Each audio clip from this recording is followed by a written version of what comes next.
ರೋಡ್ಗೆ ಅಟ್ಯಾಚ್ ಆಗಿ 1 ಎಕರೆ 13 ಗುಂಟೆ ಲಿಂಗಾಯತರ ಪ್ರಾಪರ್ಟಿ. ನೋಡಿ ಇದೇ ರೋಡು, ನೋಡಿ ಇದೇ ಜಾಗ. ಕೆಂಪು ಮಣ್ಣು, 1 ಎಕರೆ 13 ಗುಂಟೆ.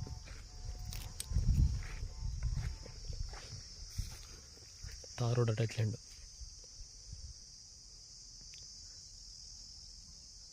ಗುಂಡ್ಲುಪೇಟೆಗೆ ಒಂದು 20 ಕಿಲೋಮೀಟರ್ ಆಗುತ್ತೆ, ತೆರಕನಾಂಬಿಗೆ 10 ಕಿಲೋಮೀಟರ್ ಆಗುತ್ತೆ. ನೋಡಿ ಇದೇ ವಿಲೇಜ್.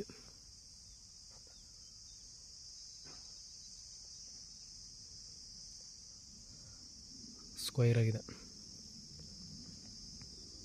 1 ಎಕರೆ 13 ಗುಂಟೆ. Tar road attach, tar road ಬಿಟ್ಟರೆ ಲ್ಯಾಂಡು.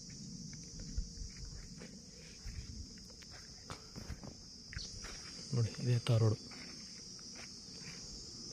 ಅದೇ ವಿಲೇಜ್.